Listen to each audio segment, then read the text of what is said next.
Khalqa, salam alaikum, bonjour ou bonsoir les amis. J'espère que vous allez bien partout où vous vous trouvez. En tout cas, c'est ce que je vous souhaite et pour le meilleur de toutes les situations. Bienvenue sur votre chaîne Bled Maghribia qui attend comme toujours vos encouragements en la partageant autour de vous, auprès de vos connaissances et surtout pour ne rien manquer et ne rien rater des nouveautés de votre chaîne, abonnez-vous. Oui, abonnez-vous et faites abonner toutes vos connaissances, vos proches, pour y être informés très rapidement, et ce, en toute primeur, bien sûr. Pour ma part, je suis content, heureux de vous retrouver une nouvelle fois, et merci de nous recevoir chez vous et parmi vous. Cette 283e vidéo vient vers vous pour vous proposer votre CQFD, c'est-à-dire ce qui fait discussion entre nous à chaque fois. Le CQFD de votre Bled Maghribia se consacre à cette actualité nord-africaine. Pour vous la résumer très brièvement, en quelques mots, si ce n'est en quelques petites phrases.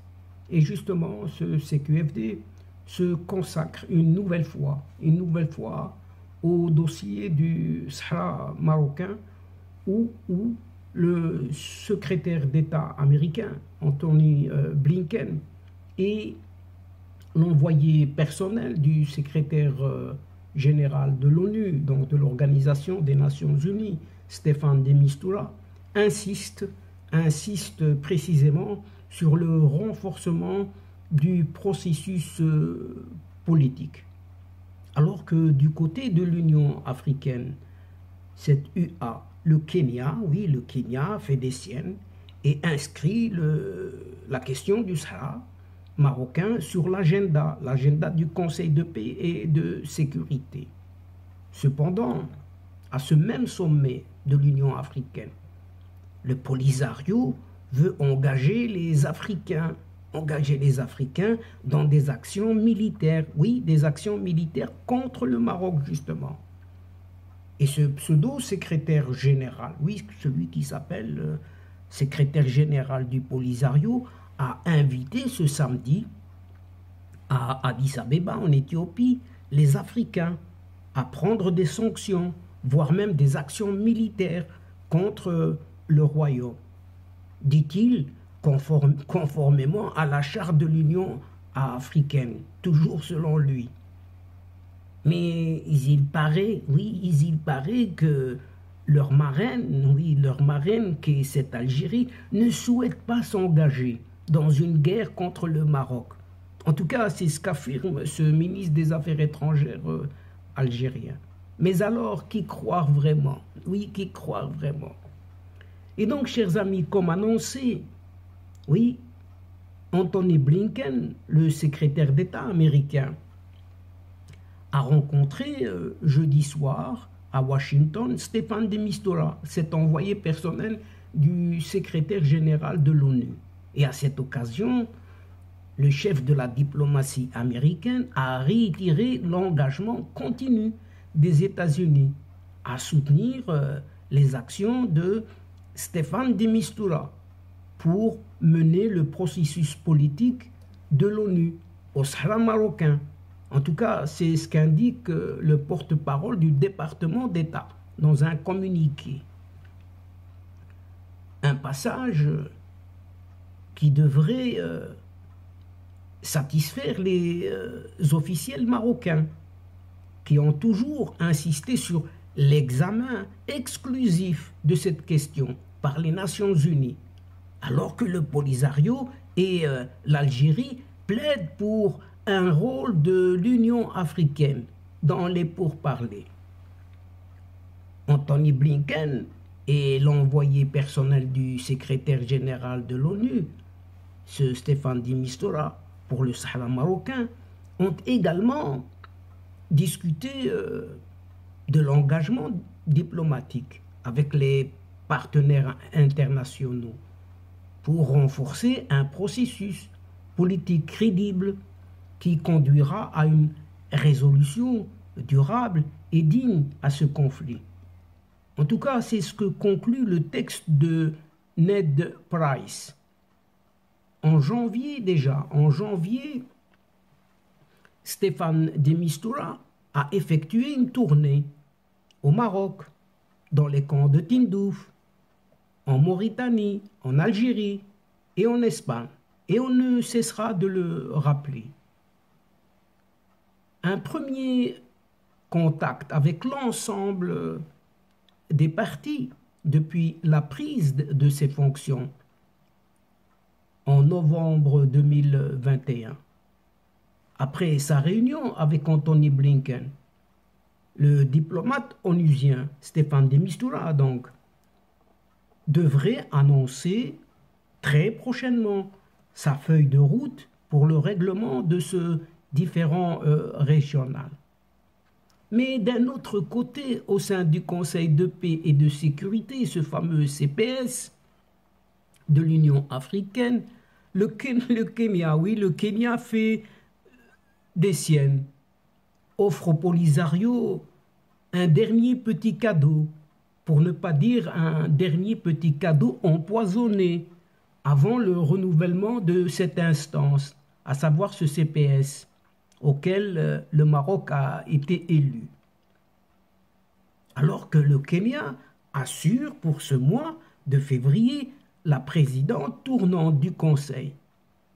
Nairobi souhaite que la question du Sahara marocain, une fois n'est pas coutume pour elle, et c'est pas nouveau, soit examinée au niveau de la réunion des chefs d'État et de gouvernement, membres du Conseil.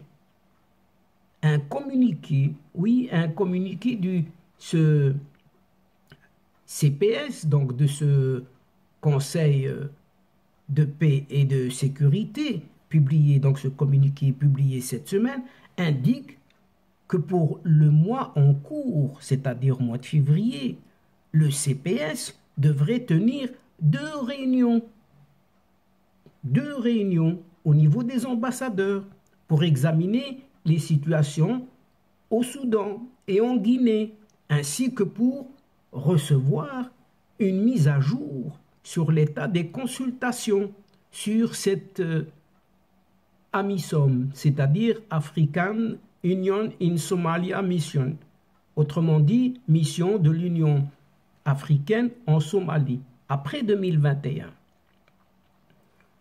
Le CPS, donc le Conseil de paix et de sécurité, se réunira au niveau ministériel sur l'urbanisation, les femmes, la paix et la sécurité en Afrique, et au niveau des chefs d'État et du gouvernement pour examiner la situation au Sahara marocain et suivre la mise en œuvre des délibérations de Nairobi sur le terrorisme et les extrémismes violents en Afrique.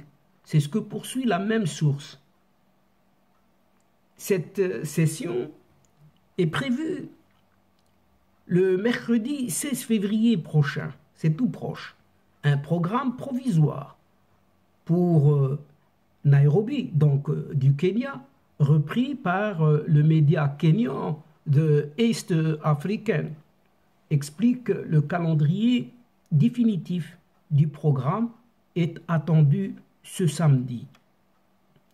Mais il confirme que le Kenya fait pression pour un nouveau cycle de discussion sur le territoire qu'ils appellent contesté du Sahara marocain.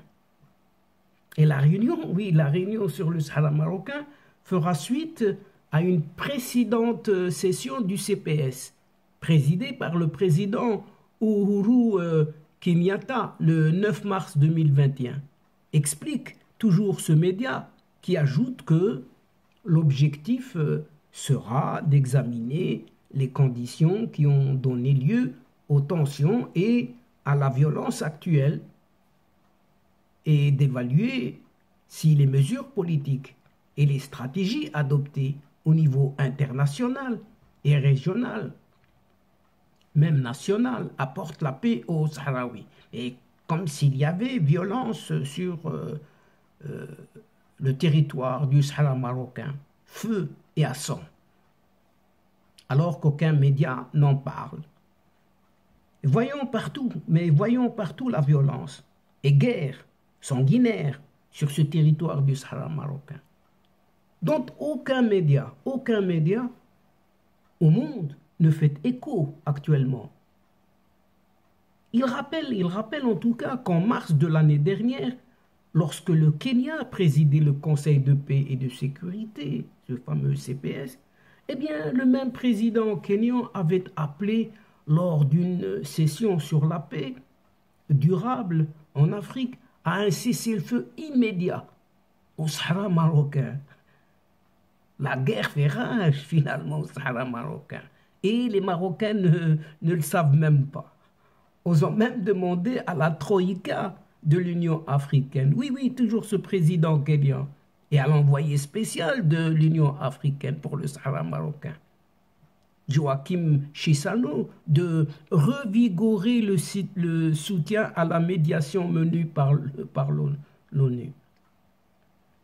Et d'un autre côté, un certain Brahim Ghali, qui vient de se réveiller. Brahim Ghali, vous ne connaissez pas? C'est alias Mohamed Ben Battouche. Là, vous connaissez. Eh bien, ce Ben Battouche a estimé dans une allocution prononcée ce samedi soir que l'organisation continentale ne pourra préserver son unité, rien que ça, et sa cohérence, et aller de l'avant dans son projet au profit des peuples africains que par le plein respect de l'acte constitutif de l'Union africaine, notamment les articles 3 et 4. Eh bien, ceci est rapporté par cette fameuse agence APS, oui, agence presse service, au service de ce fameux régime. Le choix de ces textes, justement, les articles 3 et 4, n'est pas fortuit.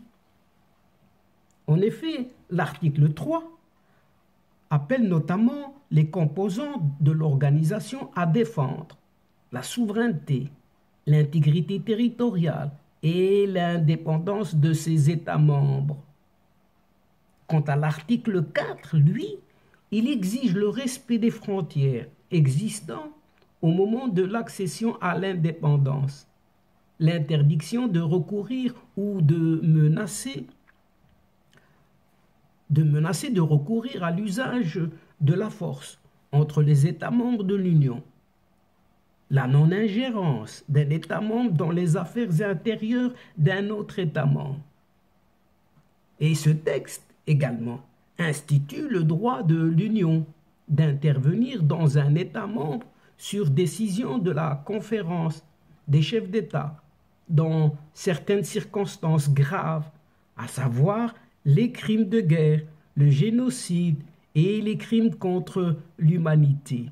Mais ce Ben Battouche oublie que lui-même est accusé justement de crimes de guerre, de génocide et les crimes contre l'humanité. Toujours selon ce Brahim Ghali, dit Ben Battouche, a également indiqué que les forces marocaines ont ciblé des civils, paraît-il, des civils sahraouis, sans défense, et des civils de pays voisins, on sait très bien lesquels, par des armes développées, très développées, ce qui fait penser à une politique d'extermination systémique, dit-il. Des allégations, oui, des allégations en phase avec la position déclinée et défendue par sa marraine, cette Algérie, depuis déjà la semaine dernière. Et alors que le ministre, justement, le ministre algérien, en tout cas il s'appelle ainsi, des Affaires étrangères, ce Ramtan Lamamra, affirme que son pays n'est nullement dans une démarche belliqueuse contre le Maroc. Il annonce même l'Algérie ne fera la guerre qu'en légitime défense. Et l'Algérie a connu les affres de la guerre coloniale pour souhaiter s'engager dans une confrontation armée avec un pays voisin. C'est ce qu'a souligné ce Ramtan Lamamra dans une interview très récente accordée vendredi soir à la chaîne France 24 et RFI. Malgré ce ton conciliant, oui, ton conciliant, destiné plutôt à des puissances arabes et internationales préoccupées par la montée des tensions entre les deux voisins, à savoir le Maroc et l'Algérie, ce chef de la diplomatie, oui, ce chef de la diplomatie, a dressé un réquisitoire contre les liens sécuritaires et militaires entre le royaume marocain, justement, et Israël. Il faut se demander, c'est ceux qui développent des coopérations militaires avec des puissances militaires étrangères qui n'ont rien à voir avec la région nord-africaine, ne sont pas ceux qui parient sur le pire. Oui, sur le pire. Il y a des problèmes. Il y a des problèmes dans la région. Et la solution n'est pas dans la fuite en avant, comme celle qui consiste à inviter les dirigeants israéliens à nos frontières pour menacer l'Algérie à partir du territoire marocain. C'est ce qu'a dit, c'est ce qu'a indiqué ce chef de la diplomatie algérienne.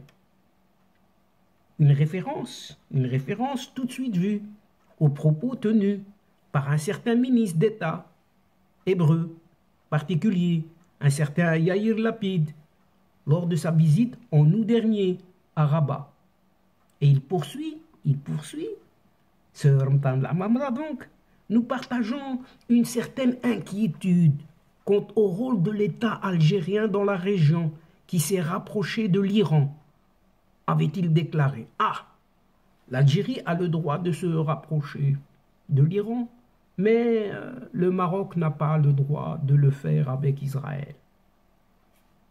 Les tensions aux frontières entre Rabat et Alger étaient également au menu des discussions entre le ministre israélien de la Défense, Benny Gantz, avec ses interlocuteurs marocains, à l'occasion de sa visite les 24 et 25 novembre dernier. Par ailleurs, la question des ouvertures de consulats de pays africains et arabes, à Dakhla et à l'Ayoun, était également au menu de l'interview de ce Ramadan Lamamra. Et dans une réponse tout à fait laconique, ce ministre des Affaires étrangères les a qualifiés d'actes de propagande, comme si ce n'était pas vrai, alors qu'il y a 24 nouveaux consulats dans les provinces du sud marocain. Pour mémoire, cette Algérie avait d'abord vivement protesté dans des communiqués officiels contre la présence de ces représentations diplomatiques dans les deux grandes villes du Sahara marocain, allant même jusqu'à rappeler pour consultation en février 2020 son ambassadeur en Côte d'Ivoire. Côte d'Ivoire qui est un candidat dont le consulat se trouve justement dans ces provinces du sud marocain. Néanmoins, et face à la multiplication de ces ouvertures, Alger a finalement accepté la réalité des choses. Et chers amis, à entendre tous ces pseudo-dirigeants algériens et leurs moutards de polisariens complètement déboussolés et complètement, totalement déconnectés de la réalité, on croit vraiment rêver en entendant tous ces blablabla qui viennent d'on ne sait où. Et donc, chers amis et chers adeptes de la chaîne, c'est ici que prend fin cette séquence en prenant congé de vous, mais néanmoins, nous espérons vous retrouver très très bientôt, avec grand plaisir, pour vous relater d'autres thèmes lors de prochaines vidéos de ce qui fait débat ou ce qui fait la petite discussion entre nous. Merci pour votre confiance, pour votre fidélité, pour votre patience et surtout pour votre participation, de nous suivre et de nous écouter jusqu'au bout des séquences.